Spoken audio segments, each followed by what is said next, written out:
ధన్యవాదాలు అధ్యక్ష.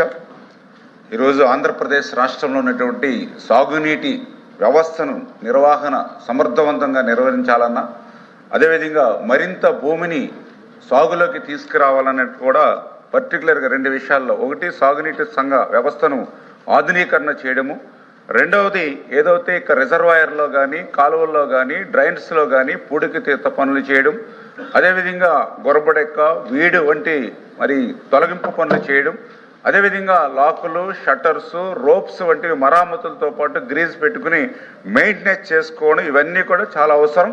వీటన్నిటితో పాటుగా ఆఖరి ఎకరానికి కూడా సాగునీరు అందాలని అంటే మరి పర్టికులర్గా ఈ యొక్క ఒక్కొక్కసారి టర్న్ సిస్టమ్ వంతుల వారి విధానం ఏదైతే అమలు చేస్తామో వాటిని కూడా సమర్థవంతంగా అమలు చేయాలనేటువంటి ఉద్దేశంతో గౌరవ ముఖ్యమంత్రి చంద్రబాబు నాయుడు గారు కూడా ఈ యొక్క సాగునీటి సంఘాలను కూడా ఏర్పాటు చేసి, అంటే రైతాంగానికి సంబంధించినటువంటి పనుల్లో వ్యవసాయ పనుల్లో కూడా రైతుల భాగస్వామ్యం కావాలనేటువంటి ఆలోచనతో నీటి సంఘాలను కూడా తీసుకొచ్చాం. ఈరోజు 60,000 మంది రైతు ప్రతినిధులు ఇవాళ సాగునీటి సంఘాలలో ఇవాళ ప్రాతినిధ్యం వహిస్తున్నటువంటి పరిస్థితి అధ్యక్ష. అయితే వీటన్నిటి కూడా సమర్థవంతంగా నిర్వహణ కావాలని అంటే ఖచ్చితంగా గౌరవ సభ్యులు చెప్పినట్లుగా లస్కర్లు అనేది చాలా చాలా అవసరం అని చెప్పి ఈరోజు మేము కూడా గుర్తించాము అధ్యక్ష. ఏదైతే పర్టికులర్గా మరి యొక్క లస్కర్లు ఎవరైతే ఉన్నారో మరి గతంలో చూస్తే మరి 7,224 మంది లస్కర్లు ఉండేవారు అధ్యక్ష. అయితే ఈ పదవీ విరమణ చేస్తున్నప్పుడల్లా వాళ్ళ ప్లేస్లో కొత్తగా మళ్ళీ లస్కర్ను నియమించకపోవడంతో ఆ లస్కర్ల కొరత పెరుగుతూ వస్తున్నటువంటి పరిస్థితి. ఆ రకంగా పదవీ విరమణ చేసినటువంటి వారిలో వారి స్థానంలో కొత్త వారిని నియమించకపోవడంతో ఈరోజు ఉన్నటువంటి స్థితిలో చూస్తే కేవలం 1,517 మంది మాత్రమే ఇవాళ లస్కర్లు ఉన్నటువంటి పరిస్థితి అధ్యక్ష.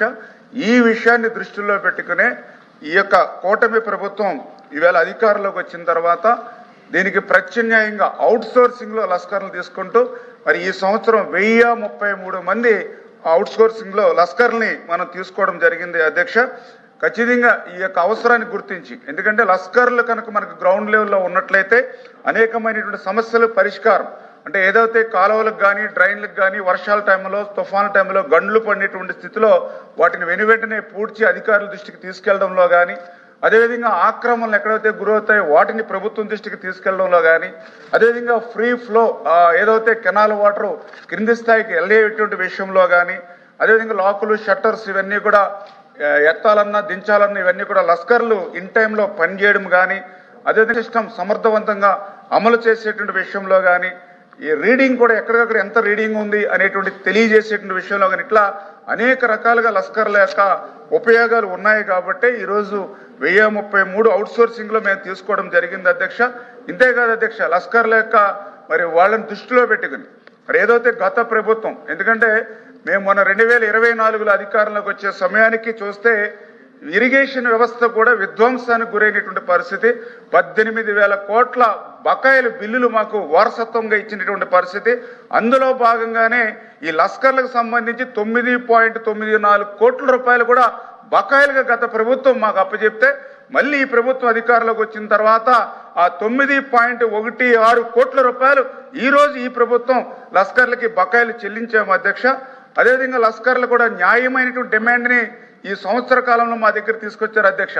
ఎందుకంటే కేవలం వాళ్ళకి రోజుకి 350 రూపాయలు మాత్రమే వాళ్ళకి దినసరి వేతనం ఇస్తూ ఉంటే అది ప్రభుత్వం దృష్టికి తీసుకెళ్లి ముఖ్యమంత్రి గారి దృష్టికి తీసుకెళ్లి మరి ఇప్పుడే దాన్ని 550 రూపాయలకు కూడా పెంచడం జరిగింది అధ్యక్ష. అంటే గతంలో 10,500 వస్తే దాని ఈవేళ 16,500కి మరి మొన్ననే ఆర్థిక శాఖ ఆమోదం చేసి వచ్చే మరి సీజన్ నుంచే ఈ యొక్క పెంచినటువంటి జీతాలు కూడా లస్కర్లకి కూటమి ప్రభుత్వం ఇవ్వబోతుంది అనే విషయాన్ని కూడా మీ ద్వారా కూడా వాళ్ళకి తెలియజేస్తూ అదేవిధంగా బడ్జెట్ అధ్యక్ష, గతంలో 1924లో బడ్జెట్ కూడా లస్కర్లకు ఉండేది కాదు. అటువంటిది మా ప్రభుత్వం వచ్చిన తర్వాత మేము కూడా ఒక రైతు బిడ్డగా వ్యవసాయం నుంచి వచ్చిన వ్యక్తిగా లస్కర్ల యొక్క కష్టం తెలిసిన వ్యక్తిగా 6 కోట్ల రూపాయలు మరియు గత సంవత్సరం బడ్జెట్లో పెట్టి ఈ సంవత్సరం మళ్ళీ ఆర్థిక శాఖను ఒప్పించి ఇబ్బందులు ఉన్నా కూడా 12 కోట్ల రూపాయలు మళ్ళీ బడ్జెట్లో లస్కర్ల కోసమే ప్రత్యేకంగా కేటాయింపులు కూడా చేశామని చెప్పి తెలియజేసుకుంటూ మరి ఖచ్చితంగా ఆ లస్కర్లను భవిష్యత్తులో కూడా అవుట్సోర్సింగ్లో ఎంతమంది అవసరం ఉంటే అంతమందిని కూడా తీసుకుంటామని చెప్పి మీ ద్వారా తెలియజేస్తున్నాం అధ్యక్ష. మంత్రి గారు, ఇప్పుడు మీరు చెప్పిందంతా కూడా లస్కర్లో పని లాకులు, తూములు, షట్టర్స్ నిర్వహణ, కాలువగట్ల నిర్వహణ. మీకు తెలుసు మన డెల్టా ప్రాంతంలో అంతా కూడా ఒక్క పంట కూడా సార్వా పంట రైతుకు రావట్లా. ఎందుచేత అక్కడ లాకులు పోవటం, తూములు పోవటం, షట్టర్లు పోవటం. ఇప్పుడు అసలు ఇవన్నీ బాగోకోకుండా లస్కర్లు నియమించినా కూడా రైతుకి ఏ విధమైనటువంటి ఉపయోగం లేదు. దయచేసి మీకంతా తెలుసు మన డెల్టా ప్రాంతంలో ఏ విధంగా ఉందో. ఒక్క పంట కూడా చేతికి రానటువంటి దుర్భరమైన పరిస్థితుల్లో వరి రైతులు ఉంటా ఉన్నారు. కనుక లస్కర్లతో పాటు ఎక్కడైతే లాకులు ఉన్నాయో, షట్టర్స్ ఉన్నాయో, తూములు ఉన్నాయో, గవర్నమెంట్ అఫీషియల్ తూమ్స్ కానీ షట్టర్స్ కానీ వాటి నిర్వహణ, వాటి బాగు చేయడం కూడా దాని మీద కూడా దృష్టి పెట్టాలి. దృష్టి పెడితేనే రైతుకు ఉపయోగం తప్ప ఓన్లీ లస్కర్లు నియమించడం వల్ల ఏదైనటువంటి ఉపయోగం రైతుకు ఉండదు. ముఖ్యంగా డెల్టా ప్రాంతంలో. దయచేసి మీరు ఆ ప్రాంతంలో మీరు రైతే, నేను రైతే కాబట్టి ఖచ్చితంగా దాని మీద మీరు చర్యలు తీసుకోండి. ఆ షట్టర్స్ బాగు చేయించండి, లాకులు బాగు చేయించండి. ఆ పంట కాలంలో ఏదైతే ఇరిగేషన్ ఛానల్స్ ఉన్నాయో వాటి నిర్వహణ చేయాలి తప్ప ఓన్లీ లస్కర్లు నియమించడం వల్ల ఏదైనటువంటి ఉపయోగం డెల్టా ప్రాంత రైతులకు ఉండదని నేను మీ ద్వారా తెలియజేస్తా ఉన్నాను. ధన్యవాదాలు అధ్యక్ష. వాస్తవంగా మీరు చెప్పిందంతా కూడా వాస్తవం. ఎందుకంటే గోదావరి డెల్టాగా మనం కూడా చూస్తూ ఉన్నాం. ఏదైతే ఈవేళ డ్రైన్లు కానీ, కాలువలు కానీ, ఫస్ట్ క్రాప్ సర్వ పంట నష్టపోవడం, దాలవ పంటకి నీటి ఎద్దడికి గురవుతున్నటువంటి పరిస్థితి మనందరం కూడా చూస్తున్నాం అధ్యక్ష. ఎందుకంటే గతంలో 5 సంవత్సరాల పాలనలో, అంటే రాజకీయాల జోలికి పోను కానీ నేను రైతుగా నేను కూడా చూశాను. 1924లో ఓఎండం అంటే మీరు చెప్పినట్లుగా ఈ యొక్క కాలువల పనులు చేయాలంటే మెయింటెనెన్స్ పనులు ప్రతి సంవత్సరం చేస్తూ ఉండాలి. అంటే ఈ గురబడెక్క కానీ, వీడి కానీ, రిమూవల్ కానీ, ఈ షట్టర్స్ ఇవన్నీ కూడా మెయింటెనెన్స్. దురదృష్టవశాత్తు 5 సంవత్సరాల్లో అధ్యక్ష 200 కోట్ల రూపాయలు మాత్రమే ఓఎండంకు పెట్టారక్క 5 సంవత్సరాల్లో. కానీ ఈరోజు కూటమి ప్రభుత్వం వచ్చిన తర్వాత మీరు చెప్పినట్లుగా డెల్టాలో ఉన్నటువంటి పరిస్థితులను అవగాహన చేసుకుని ముఖ్యమంత్రి గారి దృష్టికి తీసుకెళ్లి మొదటి సంవత్సరంలోనే 794 కోట్ల రూపాయలు ఓఎండం కింద చేశాం అధ్యక్ష. అయితే మీరు చెప్పినట్లుగా 794 కోట్ల రూపాయలు పెట్టినా ఇక్కడ సమస్య తీరట్లా. దాన్ని దృష్టిలో పెట్టుకుని ఈవేళ అటు వెస్ట్ గోదావరి కానీ, ఇటు ఈస్ట్ గోదావరి కానీ, ఉభయ గోదావరి జిల్లాల యొక్క పరిస్థితిని దృష్టిలో పెట్టుకుని మొన్న ఏదైతే రైడార్ సర్వేకి 13.4 కోట్ల రూపాయలు పెట్టి రైడార్ సర్వే చేయించాం అధ్యక్ష. మొన్ననే 21వ తారీఖుతోటి 2 జిల్లాలు కూడా సర్వే పూర్తయింది. వాళ్ళు మార్చిలో కల్లా మరి డిపిఆర్ తయారు చేసుకుని ఒక పర్మనెంట్గా, ఎందుకంటే ఆ రోజు 1990లో చెన్నారెడ్డి గారి సమయంలో ఒకసారి ప్రక్షాళన జరిగింది. మళ్ళీ ఆ విధంగా 2 జిల్లాలకు సంబంధించి డెల్టా ఆధునీకరణ జరగాలని చెప్పేసి ఒక పర్మనెంట్ ప్రోగ్రామ్గా తీసుకోవాలని ఆ రైడార్ సర్వేని కూడా చేశాము అధ్యక్ష. తప్పనిసరిగా మీరు చెప్పినట్లుగానే ముఖ్యమంత్రి గారి దృష్టిలో పెట్టుకుని ఆధునీకరణ పనులన్నీ కూడా చేపడతామని చెప్పి తెలియజేస్తున్నాం అధ్యక్ష. ఇరిగేషన్ 1 మినిట్ ఈయనయ్యా బాబు మాట్లాడుతూ ఉండు రమణ. ఇరిగేషన్ ఛానల్స్కి మంత్రి గారు చాలా చోట్ల మన ఏరియాలో అనఫిషియల్గా తూములు పెట్టేశారు, అనఫిషియల్గా గళ్ళు కొట్టేశారు, అనఫిషియల్గా తూములు పెట్టేశారు. ఆ పెట్టేయడం వల్ల అనఫిషియల్ తూములు పెట్టడం వల్ల కాల్కులేటెడ్ వాటర్ అంతా కూడా పైన ఉండిపోతుంది తప్ప కిందకి వెళ్ళట్లా. కనుక అనఫిషియల్ తూములు ఏవైతే ఉన్నాయో, అనఫిషియల్ షట్టర్స్ ఏవైతే ఉన్నాయో వాటి మీద కూడా చర్యలు తీసుకుంటే కింద భూములకి నీళ్ళు వెళ్తుందండి. తప్పనిసరిగా సార్. ఇప్పుడు మా రైడర్ సర్వే చేసింది దానికోసం. ఇప్పుడు సోదరులు చెప్పినట్లుగా ఈ డెల్టాకు సంబంధించి ముఖద్వారం అంటే సముద్రాల్లో కలిసేటువంటి చోట కూడా ఉప్పులేరు దగ్గర కూడా ఫుల్ అయిపోయి కొల్లేరు ఇవన్నీ కూడా ముంపుకు గురవుతున్న పరిస్థితి అధ్యక్ష.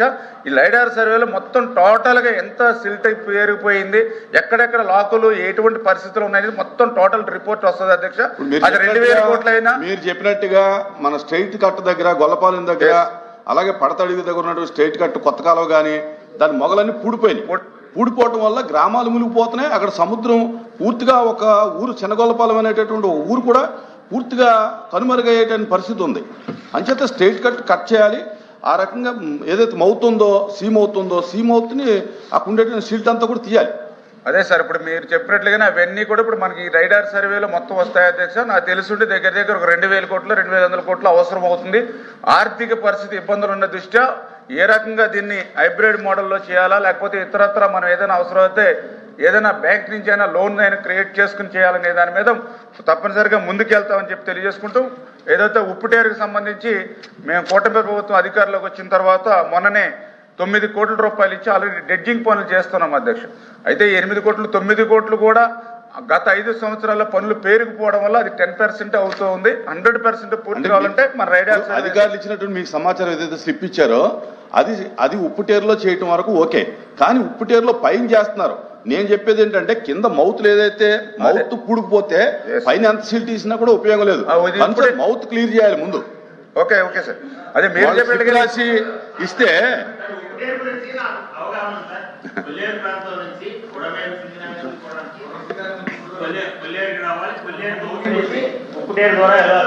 ఉప్పుటేరు నుంచి గొల్లపాలెం వెళ్ళాలి. ఉప్పుటేరు ద్వారా గోదావరి వెళ్ళాలా? గోదావరి కాదు, గొల్లపాలెం మీద సముద్రం. గోదావరి కూడా కలుస్తుంది సార్, వెంకయ్య కాలువ ఇవన్నీ కూడా కలుస్తాయి సార్. ఓకే ఓకే, అవన్నీ కలిసి మీరు అన్నట్లు మౌత్ ఏమో కేవలం 7,000 క్యూసెక్స్ మాత్రమే డెలివరీ ఇస్తుంటే కింద వచ్చేటప్పటికి 14,000 దగ్గరే డిజైర్ చేస్తున్నారు కానీ 7,000 దగ్గర డిజైర్ చేయడం లేదు. నేనేమంటున్నానంటే సార్, ఇరిగేషన్ మీద డిస్కషన్ ఇక్కడ మనం ఓకే కూర్చో అధ్యక్ష, తప్పనిసరిగా ఇరిగేషన్ వ్యవస్థ అనేది చాలా కీలకమైనటువంటిది. తప్పనిసరిగా వేరే ప్లాట్ఫామ్ మీద వచ్చినప్పుడు దీని మీద పూర్తిగా డిస్కషన్ చేయడానికి ఎప్పుడు కూడా మేము సిద్ధంగా ఉంటామని చెప్పి తెలియజేస్తూ, ఖచ్చితంగా మీరు చెప్పినట్టు సూచనలు కూడా మేము పాటిస్తామని చెప్పి మీ ద్వారా తెలియజేసుకుంటున్నాం అధ్యక్ష. Thank you. Question number 14291, minister for water resource. ధన్యవాదాలు అధ్యక్ష. మొదటి ప్రశ్నకు, రెండవ ప్రశ్నకు, మూడవ ప్రశ్నకు సమాధానం గుంటూరు ఛానల్ ఆధునీకరణ కోసం 27/5/2015 తేదీన జలవనరుల శాఖ జీవో 338 ద్వారా 378.25 కోట్ల మొత్తానికి పరిపాలనా ఆమోదం మంజూరు చేయబడింది. అయితే ఈ పనిని ప్రభుత్వం మెమో 19/1/2021 ద్వారా క్లోజ్ చేయడమైనది. ఇప్పుడు అంచనాను 369.20 కోట్లకు రూపొందించడమైనది మరియు పరిశీలన ఉంది. హనుమంతరావు అధ్యక్ష, ఈ గుంటూరు ఛానల్లో